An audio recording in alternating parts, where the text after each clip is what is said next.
naš veliki Matoš, je onima koji su zatirali hrvatsko ime na početku stoljeća poručio: dok je srca, bit će i Kroacije.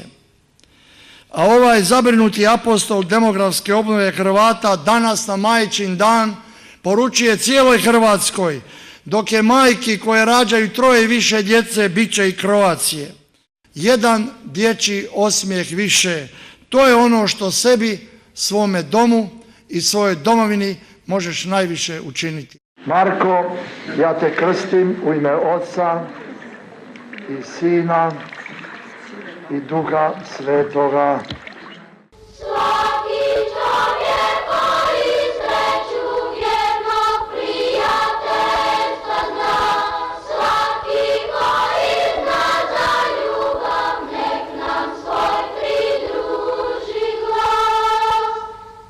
Drago nam je ovdje spomenuti i Don Bakovića, koji se na različite načine zalagao za čovjeka u Bosni i Hercegovini, u Hrvatskoj i drugdje gdje je služio. Njemu vremena nisu bila naklonjena, ali je uvijek pokazivao i danas pokazuje jednu ustrajnost, jednu vjeru u ideale. To je ono što svijetli nama i zato zahvaljujemo Bogu za to njegovo svjedočenje i u crkvi i u hrvatskom narodu. Ja volim čovjeka u Donanti Bakoviću. On je homo politicus među svećenicima. On misli politički, on hoće svoju Hrvatsku, neugroženu, čistu. On pomaže svojoj Hrvatskoj, on vjeruje u Hrvatsku, on je uvjeren da Hrvatsku ne smijemo dati za ništa i da je moramo očuvati čistom. Don Anto Baković je izuzetna osoba sa izuzetnim životnim dijelom. On je veliki katolik, on je žrtvovao cijeli svoj život, svoju mladost, svoju slobodu, boreći se za vjeru, za slobodu vjere i boreći se za slobodu svoga hrvatskog naroda. Ono što govori, što piše, zašto se zalaže, na taj način i živi. Najprije se sjećam kako je postao poznat u cijeloj Hrvatskoj preko onih malih pjevača iz Janjeva i tu može se reći da je stekao jedno ime koje nije nikada više izblijeđeno. Poslije, dakako, kao povjesničar pratio sam na njegovome radu na hrvatskom martirologiju i tu mogu reći da je on učinio mnogo toga što jednostavno teško da bi ikao drugi mogao učiniti.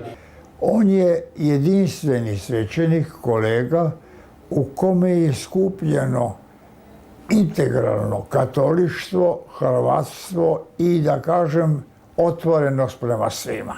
Kad je riječ o katolištvu, to je apsolutno pravovjerje. Kad je riječ o hrvatstvu, to je apsolutno hrvatstvo. Kad je riječ o otvorenosti drugima, svi su mu bliski.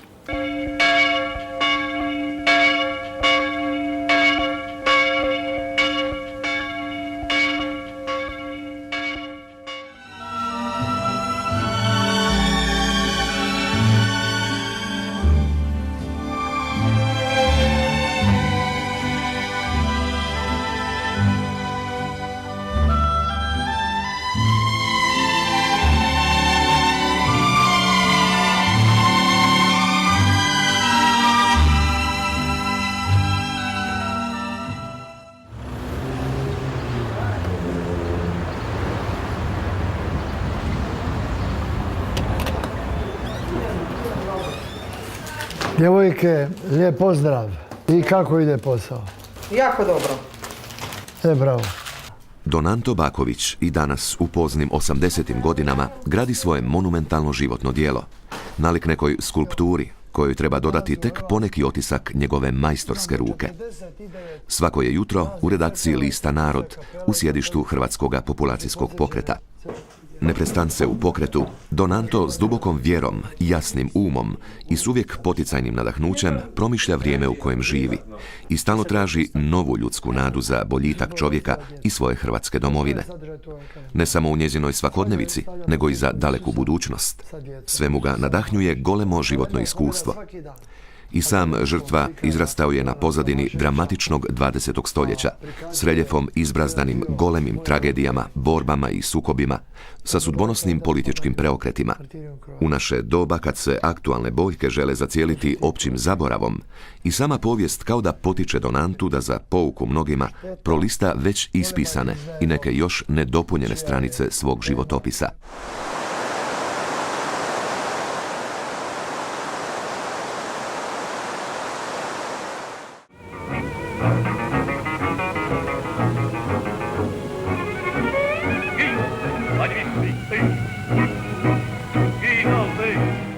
Svoje djetinjstvo i svoju mladost koju sam proveo u gradu Goraždu na rijeci Drini gdje su živjeli moji roditelji, 200 metara od rijeke Drine, opisao sam, iako sam bio dječak od 11, 12, 13 godina, ali sam opisao u 3 knjige moje drinske trilogije Dječak s Drine, Drinske mučenice i Mostovi na Drini. U tim knjigama sam opisao ono što sam vidio, što sam zapamtio i što sam čuo, a nisam nikakvu literaturu imao, niti sam želio imati, jer u knjigama koje su opisivali događaj na rijeci Drini u nijednoj od tih knjiga nije bilo ono što sam ja vidio.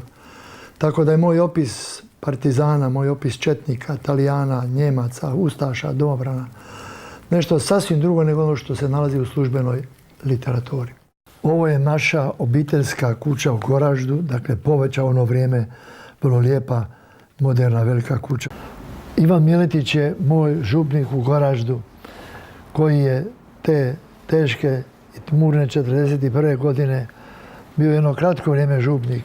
Ovdje ga vidimo gdje služi na trgu u Goraždu misu na Svetog Antu. To je bio poglavnikov imendan, pa je radi toga mu glava otišla. Ovaj ministrant tu koji kleči na oltaru, to sam ja.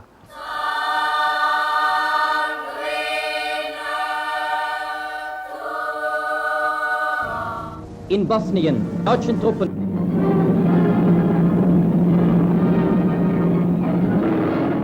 Koja god vojska dođe, oficiri bi došli u lijepu kuću.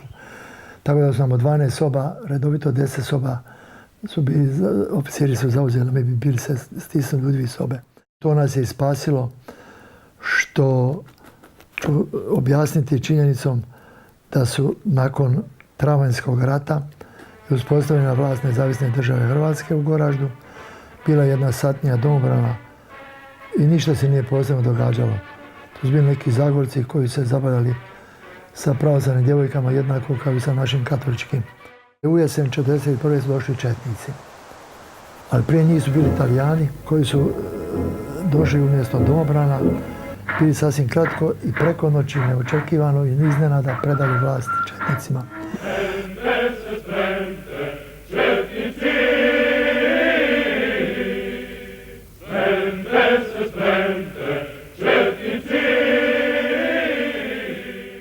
Četnici su nakon 2-3 dana već počeli sa klanjem. Oko 8.000 je zaklano nedužni ljudi, to su uglavnom muslimani i nešto malo katolika što je bilo, uz napomenu da se tada muslimani izjasne za Hrvate. A ja sam ostao živ što me tata, koji je pobjegao, uspio pobjeći, mama je sakrivena isto u jednu srpsku obitelj, što me tata ostavio u jednoj srpskoj obitelji naših prijatelja Ana Drašković. Jedne noći je došao četnik jedan sa velikim nožem i drži mi nož tu na glavi i pita je li to Tono Baković, je li to Tono? A ova žena kaže, ma nije budalo jedna, to je od moje sestre, dijete, šta ti je? I nije bio siguran da li sam ja, nisam sam i otišao. Tako sam te noći trebao biti zaklan, spasla me ta Ana Drašković. Kad sam došao bilo kada kasnije u Goražde, prije nego što bi otišao u našu kuću, ja sam se svratio na pravoslavno groblje i zapalio svijeća na grob Ani Draškovića. Da mi je sad kad se sjećam. Bio sam 10 dana kod nje, onda je ipak postalo opasno da ona angažira jednog četnika koji bi me kao sina od njezine sestre prebacio mami u Goražd. To je s onu stranu Goražda. Ali mi je sašila jednu šubaru, četničku. I na tu šubaru sašila kokardu. I rekla, Tono, ovo nosi dan, noć. Kad bude skinuo ovu kapu, ostaješ bez glave. Ja sam ta 2 mjeseca stalno nosio tu šubaru na glavi, čuvao je koliko u glavi. Hodao kud sam htio, koji me četnik sreo, rekao, a evo najmlađega borca kralja Petra. Pa me tapkao po ramenu, nije znao da sam to ja. Ujutro bi svako jutro pobjegao jer su četnici po noći klali, a tamo je bio jedan veliki zid gdje se to klalo. Ja sam išao, obilazio leševe i tražio mog tatu. Ludo sam volio tatu mog. Ja sam ovom svojom rukom, barem za ta 2 mjeseca, 100-tinjak zaklanih glava uzeo u ruku i vidio jer moj tata nije ostavio, pa tražio sam tatinu glavu.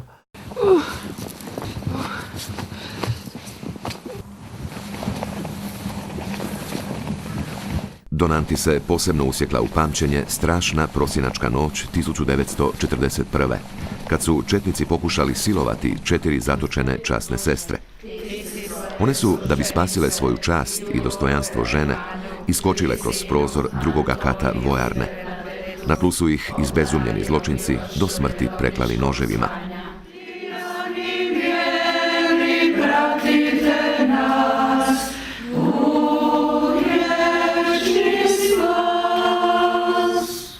Katoličke redovnice družbe Kćeri Božje ljubavi desetljećima su djelovale u malom samostanu u Palama Podnoromanije. Sveta Marijo, Majko Božja, moli za nas grešnike, sada i na času smrti naše. Amen. Od prvoga dana svog osnutka samostan nije služio samo redovnicama, nego svima, bez obzira na vjeru i narodnost. Donanto u knjizi Drinske mučenice piše: samo Bog zna koliko je srpske djece ondje učilo osnovnu školu, koliko su srpskih bolesnika sestre odnjegovale. I samo Bog zna koliko su srpske sirotinje nahranile i koliko su suza s lica srpskih žena obrisale te časne sestre, kojima je jedina politika bila ljubiti Boga i bližnjega. Sestra Jula Ivanišević, jedna od ovih mučenica, bila je moja teta, od moje mame sestra. I sad kad se sjetim toga, uvijek mi dođu suze na oči. Govorili su se gosti i tako. Pa sam ja pomagala i toj našoj mučenici maloj, sestri Bernardeti, kuharici. Onda bi govorila uvijek poluglasno neke strelovite molitvice, a srce Isusovo smiluje nam se. Majko Božja, pomozi nam.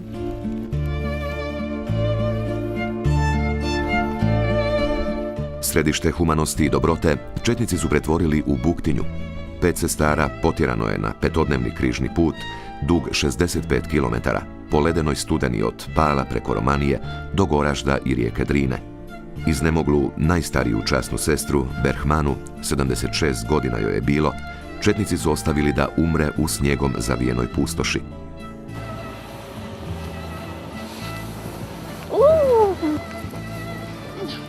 Ostale 4, Jula Ivanišević, Krizina Bojans, Antonija Fabijan i Bernadeta Banja, podnijele su 15. prosinca 1941.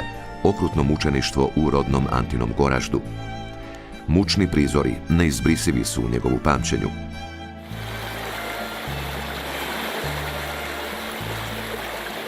Evo tu sam zatekao tragove krvi, bilo je sve pošpricano krvlju.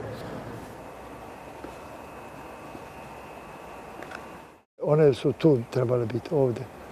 Tu su te ležale na obali Drine, zaklane, prljave, pune rana.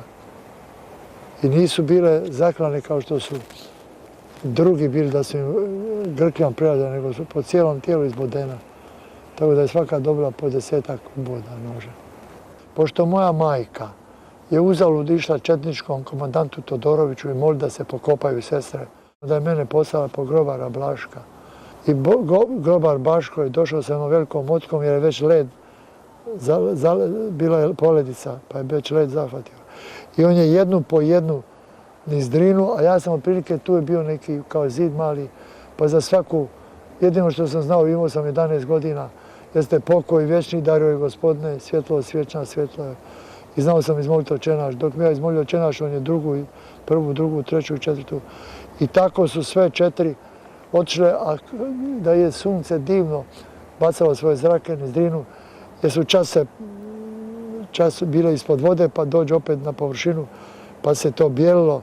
To je tako jedna živa slika, da sam gledao sve, mosta nije bilo onoga, da sam gledao sve dok nisu iščezle. I tako su, evo, sve 4 časne otišle niz Drinu, zajedno sa tisućama nedužnih muslimana, koji su to soludo vrijeme našli svoj grob u krvavoj Drini.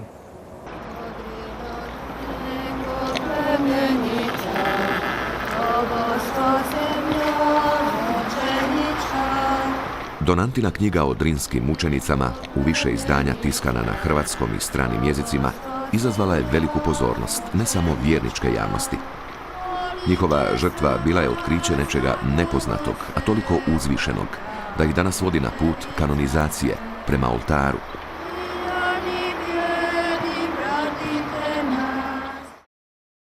I mali Anto još je jednom jedva izbjegao smrt, ovaj put u rodnoj kući. Opisao sam u svoj knjizi Dječak Drine kako je ušao jedan četnik, čuveni koljač, Pero Linić, i došao je da kolje mamu. A ja sam ušao ispod stola, došao prvo, džeti onaj mali ustaša tono da ga zakoljem. Da ga vidiš kako ga koljem. Mama se hrvala s tim, ja opisujem dramatički to hrvanje, to jaukanje, taj vrisak. Mama ga 2 puta oborila, dakle žena, koliko je mogla imati, 50 godina jača od četnika. Koliko su to bile kukavice. U to upao oficir pa ga potjerao, mrš džubre jedno. Šta udara ženu, kolji ustaša, nemoj ženu klati. Skoro svaki dan je smrt kucala na vrata. Ili kako bi moja majka znala reći, smrt se šuljala oko naše kuće. Da ne mogu se oteti drugačije dojmu nego da nas je spasila. Razumije se, Božja volja i Božja pomoć. Ali izuzetna borbenost i hrabrost naše pokojne majke. Često puta kad razmišljam, dođe mi da mi je žao što nisam bolje svoju majku upoznao. Što nisam imao vremena nikad o tim stvarima, o tim godinama govoriti. Nije se govorilo, nije se ni smilo govoriti.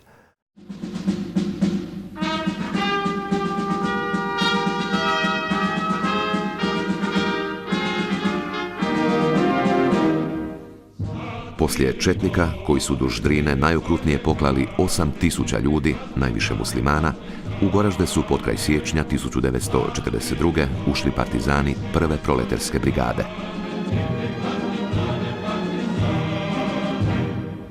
Dolaze partizani. Ovdje preko puta nađe jednu kuću, dolaze jedan, predstavio se, ja sam vodnik Savo Burić. Ajde ti biti moj kurir, nisam znao šta je to kurir. Ajde, radit ćeš mi. I ja sam, šta sam radio kao kurir? Da mi neko mislio da sam imao oružje, nisam imao oružje. Nego imao dobre saone, išao tražiti drva i ložio vatre. Ložio vatru proleterima da ne ozebu. Partizani su bili nešto sasvim drugo. Prvo, to nisu bili oni partizani iz 45. To nisu bili oni partizani od Blajburga. To su bili oni pravi komunisti, oni članovi partije, studenti beogradski, crnogorski. Nije puška pukla, nije bilo nikakvih borbi. Svaki dan je bila priredba, akademija. Tih dana mali je Anto prvi i jedini put vidio Tita. Uz odobrenje majke, vodnik Burić poveo ga je kamionom u Čajniče, gdje se 1. ožujka ustrojavala druga proleterska brigada od 100-tinjak partizana i 800 zarobljenih četnika. Don Anto svjedoči o nevjerojatnom prizoru. Ti su četnici, ja sam im cijeli mjesec veljaču. Ja sam ložio vatre i brijali su brade. Tada je brico bio najtraženija profesija. Trebalo je 800 četnika obrijati brade. I došli smo u Čajniće, došao drug Tito. Ja sam prvo pomislio da je to neki četnički vojvoda, jer je Šubor imao jako veliku, nije imao Titovku. Bio je u crnom odijelu, ali Šubora je bila velika, dugačka, ko biskupova mitra. Kasnije ga nikad nisam vidio, jer sam stalno bio po zatvorima, a kad nisam u zatvoru, onda bi policija došla, milicija došla, pa rekla Župniče, nemoj nikud izlaziti iz kuće. I dvojica Srba ispred mene stoje, oba bre, onda znam da su Srbi, iz Užica. Jedan uvjerava drugom, bre, sam ti rekao da je Rus. A bre, nije Rus, a bre, vidiš da govori. A Tito je stvarno govorio kao Rus. kako da kažem drugoj drugarici, ono njegovo, Meki, onaj. Tu sam ga vidio i tu sam bio na osnivanju druge proletarske. Dakle, bio u prvoj proletarskoj Kurir, na osnivanju druge proletarske bio prisutan, a sada se bavim, pišem knjigu o katoličkim svećenicima, Titovim robijašima, koja će nositi naslov najbrojnija Titova brigada. Nije ni ona prva proletarska, nije druga, nego svećenici katolički, preko 1000 je drug Tito osudio. Auch Panzer werden eingesetzt.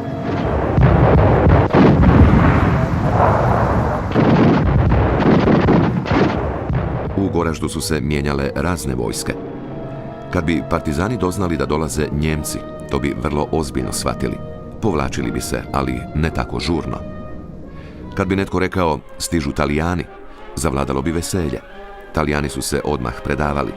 Bilo bi kaputa, pušaka i mitraljeza, marmelade i makarona.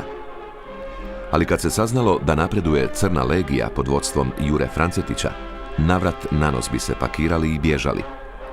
U općoj panici jedino je Savo Burić uspio srušiti 3 goraždanska mosta, jednako kao što je to učinio na Neretvi.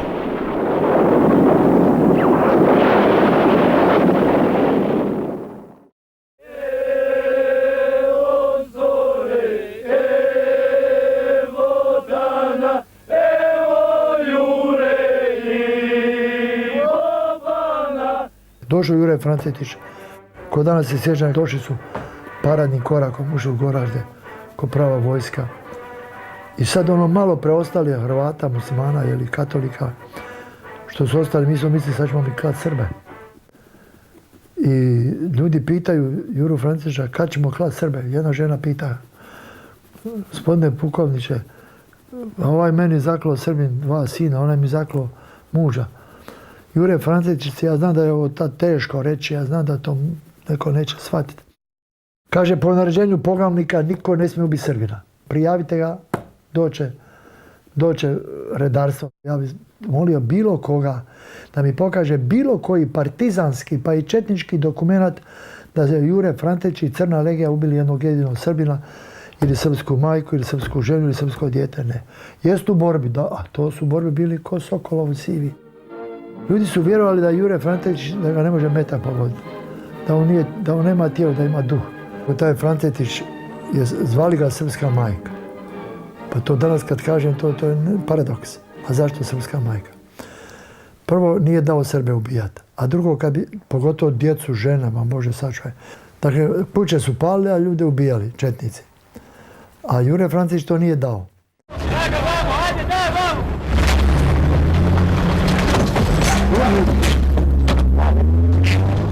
Kažu da se povijest ne ponavlja, no u Goraždu se ponovila krvavih 90-ih godina. Novovjeki četnici sa starim velikosrpskim ambicijama okružili su grad i razarali ga topničkom paljbom. Goražde se ipak održalo i danas je u sastavu Federacije BiH. Nažalost, u njemu živi samo 80-ak Hrvata katolika.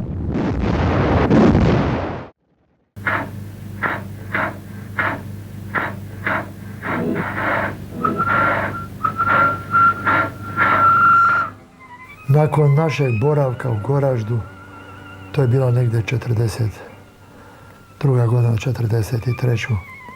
Napustili smo Goražde definitivno i preselili se u Sarajevo. No u Sarajevo je bilo drugačije. Nije bilo pokolja, bilo je pomalo glad, dolazila već kucana vrata, oskudica. Imali smo vrlo lijepu kuću u Sarajevu i to je bila 44. kada su mnogi Srbi, četnici, uhvaćeni partizani, redovna hrvatska vlast je funkcionirala i bili su izvedeni na sud. Bili su u zatvoru centralnom u Sarajevu. A njihove žene ili majke ili šta li su, sestre bi dolazili u posjetu. I nisu imali kome drugom nego Bakoviću. U našu kuću ovdje tu. Moja mati napravila ležave jer su vlakovi bili rijetki. Bilo je dana kad su jedne žene srpske. Dakle, radi se o tom da su Srbi bili u zatvoru, da je to vlast NDH, a dolazili su im u posjete familija i kod Kovače noć nego kod Bakovića. Pročilo se već da moj tata ima tu kuću i da ima dućan, sve znate, ljudi jednim drugim to ispričaju. A znate ko im je nosio pakete? Ja nosio pakete. Antin je otac spašavao obitelji i druge od gladi, jer je posredstvom Caritasa dovozio vagone žita iz Srijema, stalno u smrtnoj opasnosti. I tako je barem 10 puta tu jesen i tu zimu, 44. 45. Tata se izlagao u smrti. Znam da nam je pričao kako je nekoliko puta bomba kraj njega pukla, njemu ništa nije bilo. Znao je vikat pod sobe moje mami, Jelko, pa Bog me je spasio, pa Majka Božja me spasila, bomba kraj mene pada, meni ništa. Nekoliko dana prije dolaska partizana, Maksa Luburića ustaše. Oni uapse jedno 70 simpatizera partizana. A tada se je znalo da dolaze partizani, znalo se da im treba pomoć i Maks Luburić i sve objesi.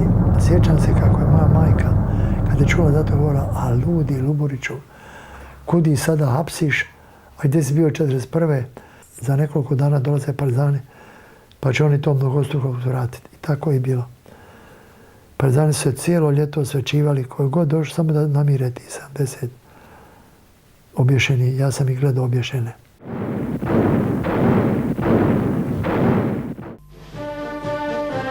Partizani su sve kuće pretresali, pa i Bakovićevu. Ono malo Hrvata što je ostalo, postalo je plijen goleme udbaško-knojevske mašinerije. A onda se zbio zlosretan događaj koji je usmjerio Antin životni put. Među gotovo svim sarajevskim svećenicima uhićen je i mladi župnik Ivan Čondrić. Njegovoj skupini odgođena je presuda pred Božić. Sudnica ljudi, sve manje više katolika, vjernika. Bilo je skoro 20 tih optuženih. Još jedan Franjevac bio, zvao se Franjo Schaffhauser. Vojno veće osuđuje. I ja sam bio prisutan kad su izricali presude, bio vrlo blizu Čondrića, 2-3 metra bio od njega. To je bila vojska neka, nije to još bila policija, vojni sud bio. I kaže Ivan Čondrić na kaznu smrti streljanje. Franjo Schaffhauser kaznu smrti streljanje. Ono ljudi počeli plakati, javukat. Ono je sudija nekoliko rečenica rekao i dao stražarima da ih vode vojnici. A narod poletio prema njima pa je ljubio ruke. To je kod nas u Bosni običaj svećeniku ljubiti ruke. Tu bilo nekoliko žena i muževa, šta ja znam, koji su poljubili ruke Čondriću i ja došao pa mu poljubio ruke. Svi su plakali, očito sam i ja plakao jer me pogledao u oči i rekao Ante, ne plači, nego me zamijeni.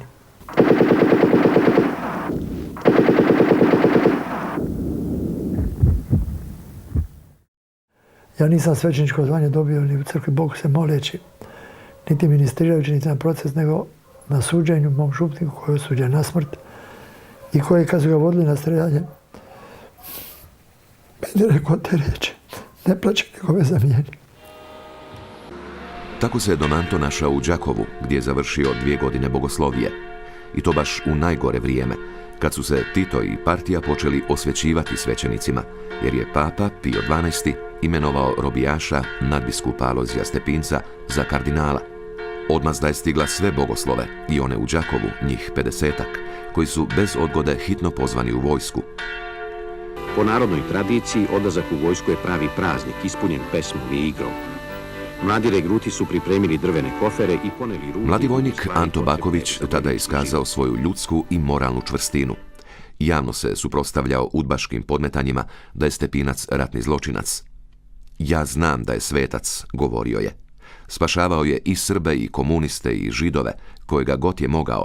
Ta ga je upornost 1953. odvela u zatvor, upravo posljednjeg dana vojnog roka, a zatim i pred vojni sud. I došao je Badnjak, 53. Dolazi upravnik i kaže, pope, ovaj ćemo ti dan Božić dobro čestitati. Dobit ćeš posebnu čestitku za Božić. Ja mislio, stvarno će mi čestitati Božić. Kad ono suđenje. I samo me pita, jesi promijenio mišljenje? Rekao, nisam. Jesi ostao pri svom mišljenju? Jesam. Evo ti 4 godine robije. Jesi razumio? Rekao, nisam razumio. 4 mjeseca. Ma me 4 mjeseca, 4 godine strogog zatvora. Pa zašto? Zašto 4 godine, ja pitam? Jer te tvoje glave tvrde. Tebi treba 4 godine našeg zatvora da malo smekšaš. U niškoj kaznionici Bogoslova Bakovića tirali su na najgori rad, u ciglani, na rad koji uništava čovjeka, slama ga do kraja. Nas je bilo 11 bogoslova u Nišu, svećenika, svi 11 katolički, nijedan pravoslavni nije bio. Na ciglani imali smo normu 1800 cigle, to je najgori rad. ili da napraviš ciglu ili da umiješaš blato ili da blato preneseš s mjesta jedno na drugo, tamo gdje se pravila cigla. Dakle, to nije bio radi rada, to je bio rad da te uništi, da te slomi. I svaki čas si mogao biti oslobođen teškog rada, pa čak i kući otići, samo da pristaneš na ono što ti pomoćnik. A pomoćnik je bio šef UDBE u zatvoru. Druže moj, nisi došao ovdje da kaznu izdržiš, nego si kaznu dobio da se prevaspitaš. On kaže, mijenjaš tu glavu, da je jedna druga glava koja nema ni Pape ni Vatikana.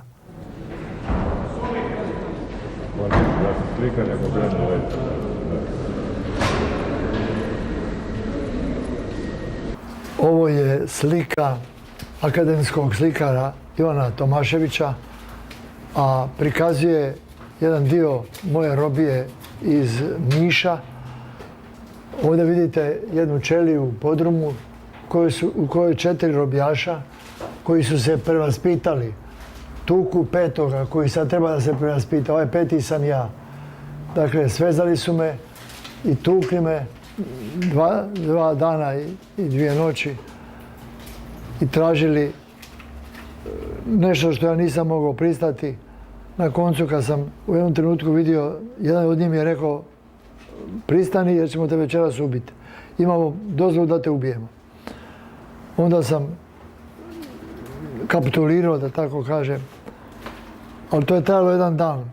Sutra dan su tražili da dokažem to što oni traže od mene. Na taj način da me oni prime u svoje društvo, pa da ja budem član ove ekipe, pa da bilo još 10 bogoslova, pa da jedan po jedan dolazi i da tako sređujemo jednog po jednoga. Tu sam kategorički odbio i rekao ne, pa tamo me ubili. I kad su oni vidjeli da sam ja čvrsto, onda su zaista navalili. Ja sam osjetio još nekoliko udaraca i dalje više ne znam šta je. Tek mjesec dana nakon toga mi doktor, jedan mladi liječnik, Srbin je, pošten je bio izuzetno, mi je ispričao šta je bilo. Da je ujutru u mrtvačnici došao da potpiše da me se sahrani, to sam bio ja. Pitao je od čega je umro. Oni su mu kazali potukao se sa osuđenicima pa su oni istukli. Međutim, ja sam vidio da su to oni ubili, a ne da se potukao. I tako nisam dao da ideš na groblje, već ti je bio grob iskopan. Već sam te u šok sobu zadržao. Mjesec dana sam se liječio. To su bila rana do rane, udara do udarce.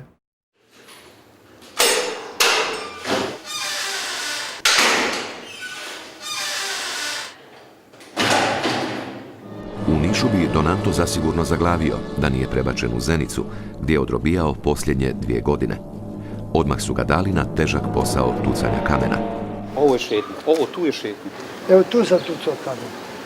Na kojem prostoru? Ovdje iza ovih. Poslije nastavka studija bogoslovije u Đakovu, Donanto je zaređen za svećenika, pa je imao mladu misu u Sarajevu. Iako je bio na misama mnogih kolega, sa svoje nema ni jedne fotografije. UDBA je nadzirala cijelu crkvu. Fotografi, neki i sami doušnici, nisu Anti predali ni jednu snimku. Kako je te 1959. u općem progonu svećenstva velečasni Miro Petrović završio u zatvoru, Donanto je privremeno preuzeo njegovo mjesto u Kaknju, starom rudarskom mjestu. Tu je nakon nekoliko mjeseci katehiziranja na vjeronauku okupio oko 620 djece i mladeži. U partijskom su komitetu bili zaprepašteni. I ovaj meni iz komiteta pa kaže pa jesi ti lud? Mi smo onoga tvog Miru Petrovića uopsili za 200 djece, a ti imaš 600. Preko zabranite mi počeo se ja poslušati. I onda nisu mi zabranili, nego su isprovocirali jedna muslimanka, Đula se zvala. I hođa nije dao da se pokopa u muslimanskom groblju zato što se napila rakije za ime Ramazana. UDBA mu je namjestila klopku. Kako bi izazvao incident, komitet je naredio da se Đula pokopa na katoličkom groblju, čemu se Donanto oštro suprotstavio. Događaja koji je uslijedio ne bi se dosjetio ni pisac nekoga romana. I kad su iskopali svu zemlju, i ovaj iz općine naređuje sad spuštaj Đulu. A ja skoči u grob i rekao samo mene živa i mrtvu Đulu zajedno. Drugačije ne može. Onda narod počeo vriskati, jauk, joj, to je vrisak, jauk, kuku, kuku. Došao jedan do mene kaže, opsao mi Boga i kaže, ostao bi ti tu leže da ti nije ovoga naroda. Eto ti dva stražara, dva milicionera sa nekim automatom, marširaju ispred mene. Dolazi jedan i repetira i kaže, druže Pope, u ime zakona izlazi iz groba. Rekao, hoću, izaću. Dok su bili političari i općinari, ja sam se borio za katoličko groblje. Sad kad došli mitreljezi, sad nisam dužan se boriti. I odo ja. Zbog svega, Don Anto je kažnjen s mjesec dana zatvora, a UDBA ga je protjerala iz Kaknja. Razlog je zapravo bila njegova borba za vjeronauk, za obnovu vjerskog života.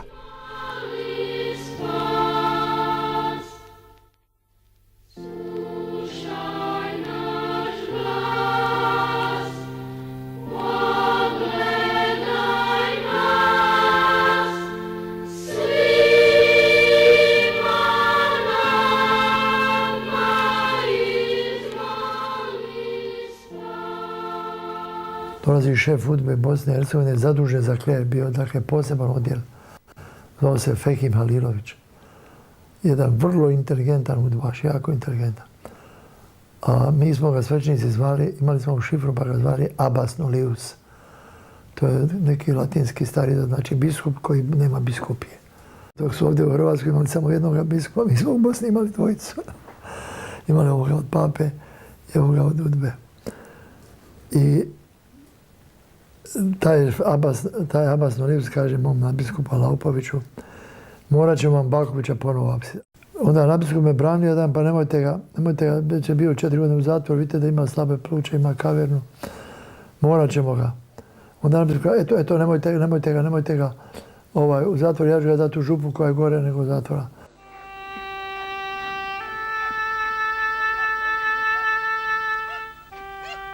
Tako je Don Anto 1960. otjeran u Koričane, zabito selo na Vlašić planini, na samom vrhu Bosne.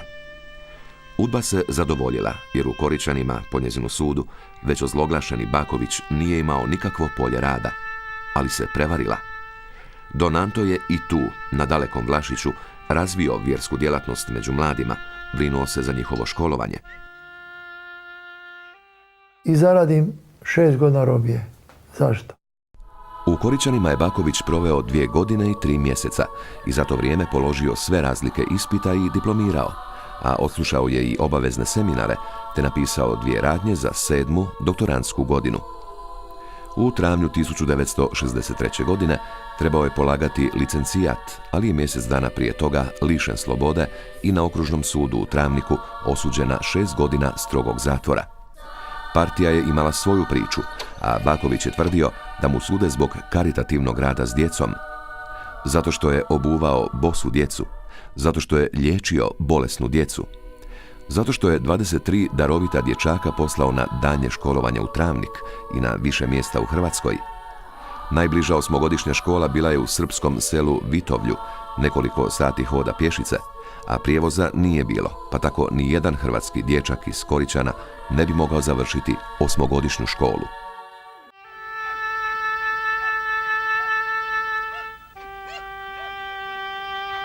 Danas u Koričanima, u Republici Srpskoj, umjesto 600 Hrvata kao nekad, živi samo 20-ak.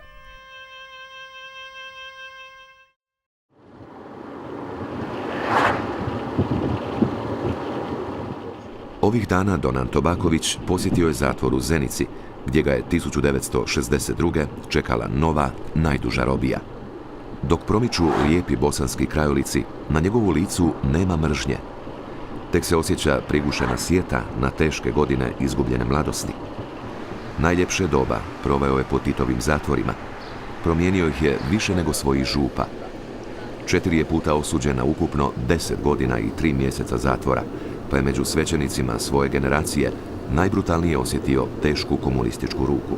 To je ta ulica koju sad praktično sa kolotvora idemo prema zatvoru. U staroj kaznioni sada je uvaženi gost uprave, posebno zamjenika upravitelja, susretljivog Josipa Pojavnika. Posjetite se, matični broj 8986/1. To su upisuje tablice u redu, a ovdje su i ostali osuđenici. Pokazuju mu stari popis nekadašnjih zatočenika s njegovim imenom. Malo mi tu slučajno Milovoja čekadi.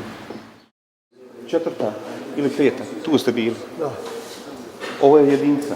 1, 2, 3, 4, 5. 5, tako nešto, točno 5. I drugi put dođem isto u nju. Opet u istu sobu. Zenička staklara, zatvor je u zatvoru. Staklara se zove jer joj je krov od stakla. Pa su ljeti nesnosne vrućine, a zimi stalne hladnoće. Godine 1964. po drugi puta sam se vratio u staklaru sa kaznom od 6 godina strogog zatvora. Teški su i mučni osjećaji koji čovjeka obuzmaju kada se po drugi puta nađe u zeničkoj staklari. Ostao mi je u sjećanju taj moj drugi dolazak u staklaru. Slučaj je htio da su me smjestili u ćeliju broj 32, u kojoj sam bio i prvi puta. Upamtio sam taj broj, jer je kuća mojih roditelja u Sarajevu bila u Masarikovoj 32. Stražar me ubacio u ćeliju i bez riječi otišao zalupivši za sobom teškim vratima. Strašni su me osjećaji obuzimali pri sjećanju da sam u toj ćeliji bio i za vrijeme moje prve kazne. Kleknuo sam i sav u suzama šaptao riječi. Osuđeni svećeniče, velečasni robijašu, ova je stakala sada tvoja crkvica, a ova ćelija je tvoj oltar. Gospodin sada od tebe ne traži da proučavaš mudre i učene teologe i da se baviš koncilom, nego Gospodin sada od tebe traži žrtvu i trpljenje umjesto sabiranja zrnaca biblijske mudrosti. Čekate tucanje kamena. A umjesto propovijedanja Isusovoga evanđelja, sada ćeš izgrađivati Titov socijalizam. Zato prikazuj svaki dan ove svoje teške robije za uspjeh koncila. Plakao sam dok je bilo suza, a prestao sam plakati kad je nestalo. No bio sam sretan i psihički smiren kada sam shvatio da su za uspjeh koncila, osim aktivnosti i molitve, potrebni trpljenje i žrtva, te da je mene zapala ta čast.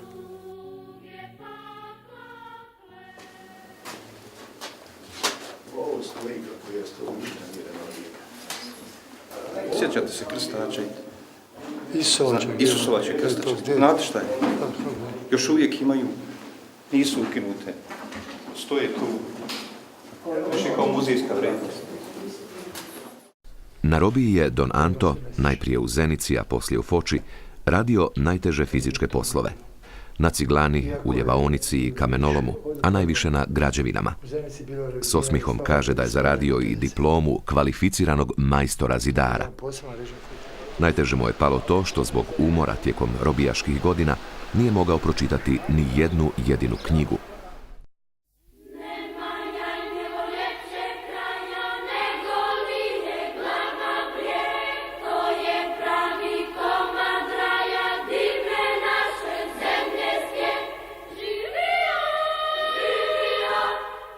Iako je komunistička vlast htjela Don Antu slomiti i poniziti, svesti na stupanj vjerske i ljudske beznačajnosti, on je, može se reći, sam oko glave savijao vijenac narodnog poštovanja. Poslije robije, famozni udbaš Halilović nije dopuštao da dobije župu u rodnoj Bosni. Zato je upućen u Skopsku biskupiju, koja ga je poslala u Janjevo, zabito mjesto na Kosovu, gdje 700 godina žive Hrvati, potomci starih Dubrovčana, no zaboravljeni od svih.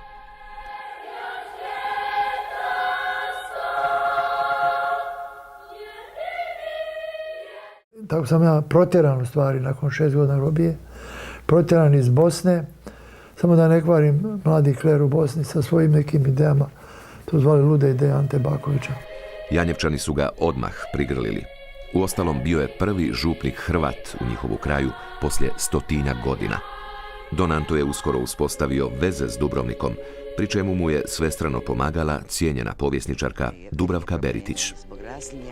Spoznaja o Dubrovčanima na Kosovu iznenadila je i sam Dubrovnik. Na Don Antin poziv u Janjevo je stiglo njegovo službeno izaslanstvo. I ovi primitivci u Prištini ne prime. I oni ne znaju kuda će. Dolaze kao delegacije općine, a ne primaju općina, ne primaju grad Priština, ne primaju niko. I sad dolaze da idu u Janjevo i da Janjevo dočeka. A ja dignem na noge 5000, mislim da niko nije ostao u noge, niko nije ostao u kući. Dignem 5000 ljudi na noge. Dočekao je tu, donja mahala, prebaci mi gore u gornju mahalu. Ova kaže, ovo nikad Jovanka nije ovako doživjela, ni drug Tito, ovakav doček, kako su delegacija nakon 700 godina. To nije bilo bez plaća. Najveće bogatstvo Janjeva nisu njihove stare livnice u kojima su mogli do savršenstva livati sve što je oko ljudsko vidjelo. Nego je najveće bogatstvo bilo Janjeva u brojnoj djeci. Ono što je možda Dubrovniku falilo i manjkalo. Tako da sam ja bio konkretan, pa odmah predložio da uzmu nekoliko djece na školovanje. Ja inače nisam glazben. Kad sam vidio da imam na đačkoj misiji oko 700 djece, svi pjevaju ko anđeli. Angažirao sam prvo jednog glazbenika, profesionalnog, jednog profesora mladog, Josipa Perčinlića. Koliko je dirigent bio u Janjevu. Plaćao ga od svojih osobnih prihoda. Što je to malo ko znao u Janjevu. Jer nisam htio pričati. Tvojim žarom opijeni stupamo do hrama tvog. Tako je nastao iznimno glazbeno nadareni dječji zbor, s vremenom najbolji u Jugoslaviji.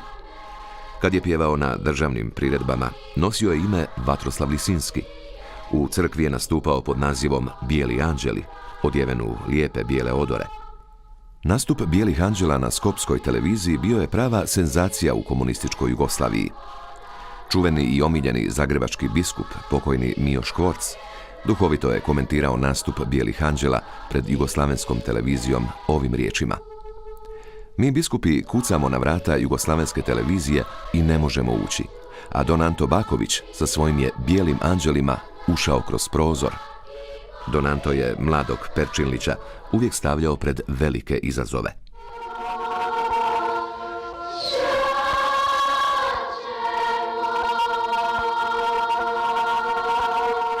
Iznimno zahtjevnu pjesmu Čače moj istarskog skladatelja Ivana Matečića Ronjgova upravo mu je nametnuo.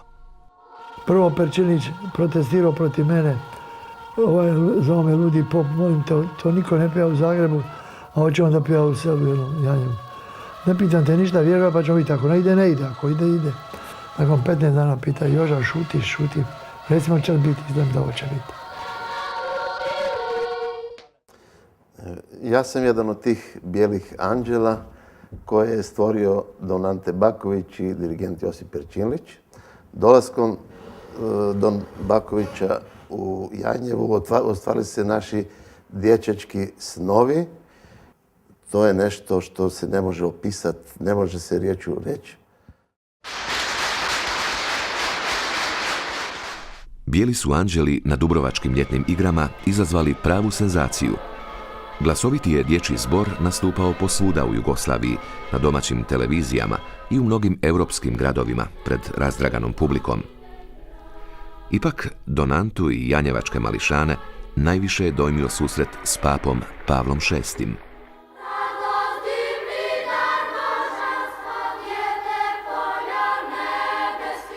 Uz ostalo, pjevali su papi glasovitu Odu radosti, kao da je Don Anto predvidio da će to biti himna buduće Evropske unije. Bili smo posebno primljeni kod pape i Bijeli su anđeli otpjevali 3 pjesme, to je mali koncert, mini koncert. Papa je čitavo vrijeme mene zagrlio. Jeste vi bili 10 godina u zatvoru? Inkarčer, dječjani inkarčer, to sam razumio. Dječji, da me pitao, da ja sam.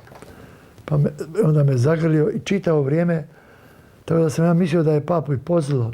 I dočekali smo kraj koncerta zagrljeni. I djeca su se skoro igrali s papom, evo slike. Evo vidite, pogledajte vi to. Ima ljepših slika. Došao papa među djecu, pa mu djeca ljubili papuče. Bijele papuče, papi ljubili. I tako. Don Anto je u mnogome uljepšao zapušteno Janjevo. Izgradio je župni i pastoralni centar, zatim novu cestu od crkve do groblja. Don Anto nije imao dlake na jeziku. On je čak obavestio širu evropsku javnost da postoji mjesto hrvatsko Janjevo koje ima puno djece, a nema vode. Janjevo umire žedno. I to se čulo čak i preko nekih radiopostaja iz Španjolske, da postoji Janjevo koje je žedno i onda su počeli i napravili su vodovod u Janjevu. I ja vjerujem da je to djelo Anta Bakovića, da nije rekao Janjevo je žedno, a puno djece, a nema vode. Don Anto je odlučio izdati seriju duhovne hrvatske pučke pjesme na pločama. Preljepe su pjesme u izvedbi Bijelih anđela preplavile i Hrvatsku i inozemstvo. Nakon 40 godina nije mi bilo žao svih napora, jer u jednoj provinciji pjevati Beethovena, Mozarta i dan danas je velika stvar. Život u zboru i to vrijeme koje sam proveo u zboru pjevajući kasnije na toj turneji po zemljama bivše države, Hrvatska, Bosna, Hercegovina i Slovenija, u velikoj mjeri su mi odredili i kasniji moj život. I dan danas sam ostao u glazbi, pjevam u zboru Janjevo i u klapi Janjevo. Moj odlazak iz Janjeva bio jako zanimljiv i tužan. O tome zna svaki Janjevac. Da kažem da onaj dan kad sam ja razriješen dužnosti župnika, službeno policija proglasila vanredno stanje u Janjevu. Došao je biskup u pratnji autobusa od 50 milicajaca, pun autobus koji su zauzeli sva prirode crkvi i nije me dao narod.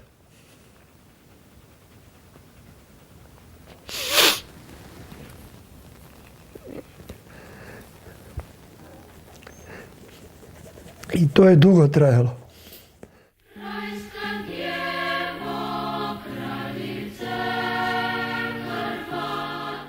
U srcima Janjevčana, danas nažalost izbjeglih s Kosova, Don Anto je ostavio dubok trag.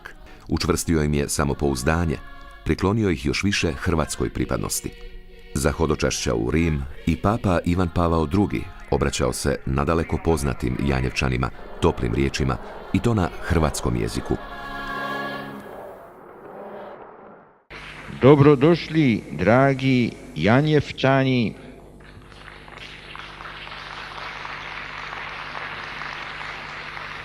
Ponosni na svoju slavnu povijest, koja je sastavni dio povijesti hrvatskoga naroda.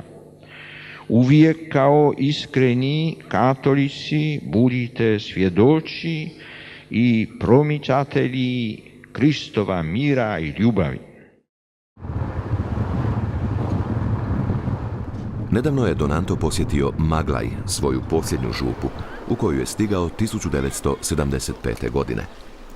U sebi je nosio nove ideje i dugoročne vizije, u želji da svoju nabujalu duhovnu snagu bez ostatka založi za dobro katoličkih vjernika, ali i svih tamošnjih ljudi. Moj dični nasljednik, kako to volim kazati.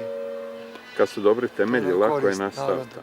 Bio je prisutan strah, ali ne samo kod partije, nego i na Kapitolu i kod crkve Vrbosanske. Da li ću ja ovdje u Bosni osnovati opet bosanske bijele anđele? Toga su se bojali. I tako sam dobio Maglaj uz obrazloženje i uz uvjerenje da tamo nema mogućnosti razviti onu djelatnost koju sam razvio u Janjevu. I točno i nemam. U Maglaju sam došao na druge ideje. Prvo je to bilo vrijeme kad se počelo pričati da će Leopold Mandić biti proglašen blaženikom. Dakle, Hrvati dobijaju novog blaženika. Pa ćemo, već se govorilo da mora novu crkvu praviti. Pa ako i novu crkvu napravimo, bit će prva crkva sagrađena u čast Leopolda. Ja napišem dopis ordinarijatu da je narod pristao i začas dobijem dozvol od biskupije da se onog dana kada Leopold Mandić bude proglašen blaženikom, da od tada župan Maglaj uzme njega za zaštitnika.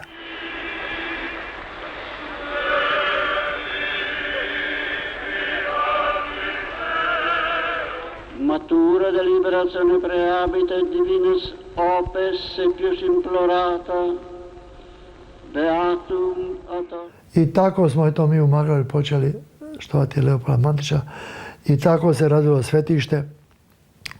Ali nije se razvilo svetište samo ono vanjsko, građevinsko, cigle, kamena, stakla i umjetničkih djela, nego duhovno jedno svetište. I počnemo graditi crkvu. Super moderna crkva, nekoliko hrvatskih umjetnika je radilo na njenom uređenju.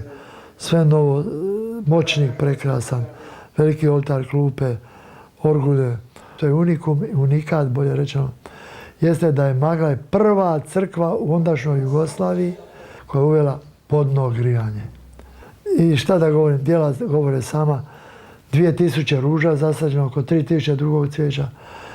I što je najbitnije i najoriginalnije, jedan trg ispred crkve koji je kao čilim od kamena i kulira. Gospodine, smiluj se. Gospodine, smiluj se. Kriste, čuj nas. Kriste, čuj nas. Kriste, usliši nas. Kriste, usliši nas. Oče nebeski Bože. Smiluj nas se. Sine, otkupitelju svijeta Bože. Smiluj nas se. Duše, sveti Bože.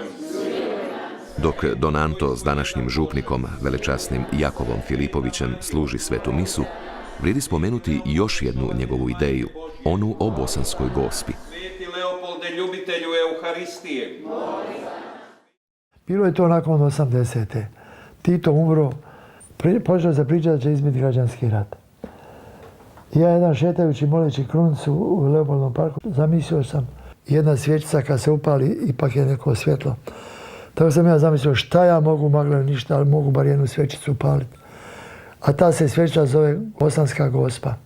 Ja sam ga upoznao sa pokojnim slikarem, svećenikom Latkovićem, Zlatkom, i u novoj knjizi se i slika nalazi gdje je pokušao reći da bi ta majka Marija, Isusova majka konkretno, mogla biti element zajedništva za sve koji su u Bosni, jer zapravo sve su to porijeklom vjerskim djeca Abrahamova, dakle u širem smislu biblijsko-kuranski narod, gdje je Marija svuda istaknuta.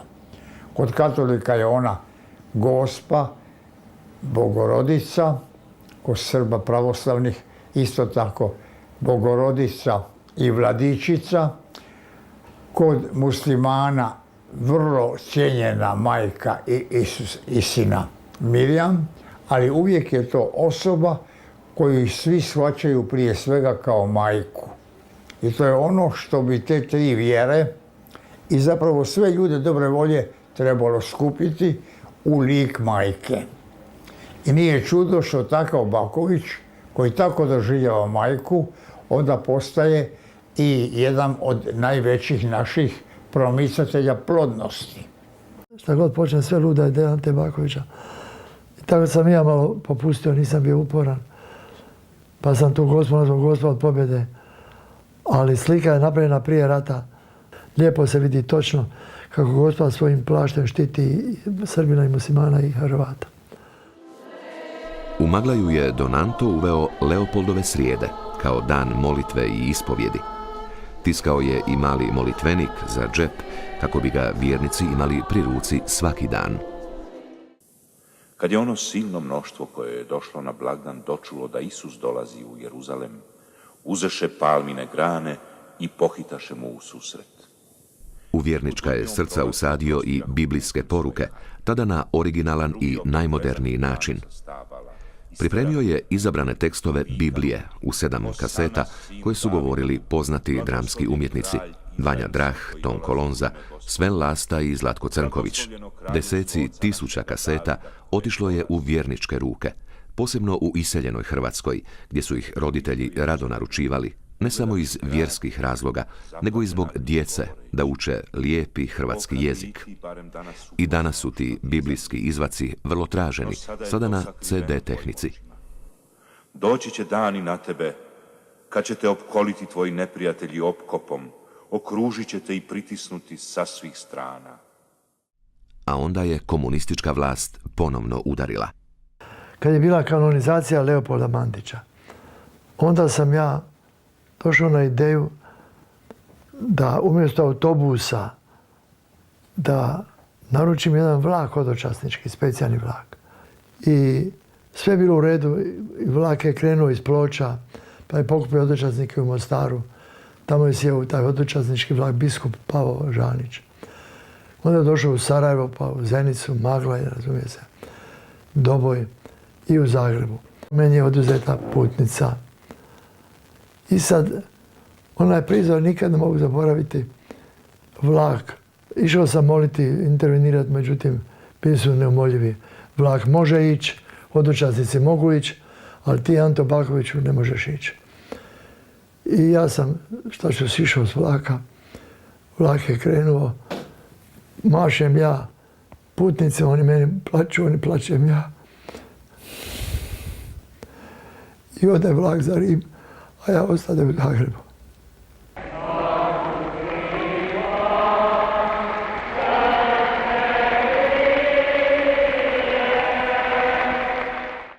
Kad je tiskao prvo izdanje svoje knjige Naš Bogdan, UDBA ga je zapljenila na dan promocije.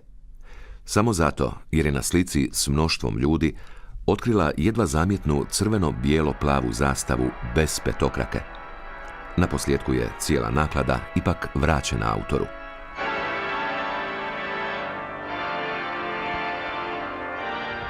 Tijekom svih svojih djelatnosti, svih akcija, svega što je radio, ne treba zaboraviti da je Baković i iznimno trpio i još uvijek trpi opterećen mnogim bolestima. Do sada je 3 puta operirao kralježnicu, a svaka ta operacija donijela mu je mjesece boli. Posljednju je operaciju uspješno izveo poznati liječnik, profesor dr. Josip Paladino. O posljedicama robije ne treba ni govoriti. Izbijeni zubi, kaverne na plućima, srčane bolesti, kronični išijas i čirevi na želucu. Donanti najteže pada kada dragocjeno vrijeme mora trošiti liječeći se po ambulantama, bolnicama i toplicama. Ondje su ga mnogi upamtili po kovčegu knjiga i raznih drugih materijala koje uporno donosi sa sobom kako bi prikratio vrijeme liječenja. Kada je jednog dana nadbiskup Jozinović došao meni u vizitaciju, najavljujući da će me brzo staviti u mirovinu i da sredim sve knjige.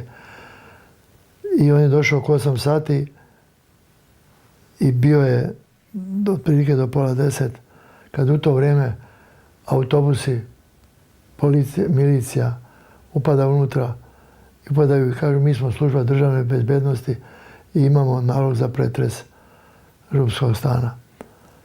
I nadbiskup je samo lijepo rekao, eto, nemojte ga puno gnjaviti. I otišao je. Oni su ostali do 2 sata u noći. Tada sam shvatio da moju mirovinu traži i moj nadbiskupa i šef UDBE. Smetam svima. I nisam se bunio ni protivio. Pomolio sam se Duhu Svetom za rasvjetljenje šta ću i kako ću. Obavio sam male duhovne vježbe. I već za vrijeme tih duhovnih vježbi napravio plan moga rada. Tako da sam postupio onako da parafraziram čuvenu Krležinu stihove. Mislili su da je konec, a bil je tek početek.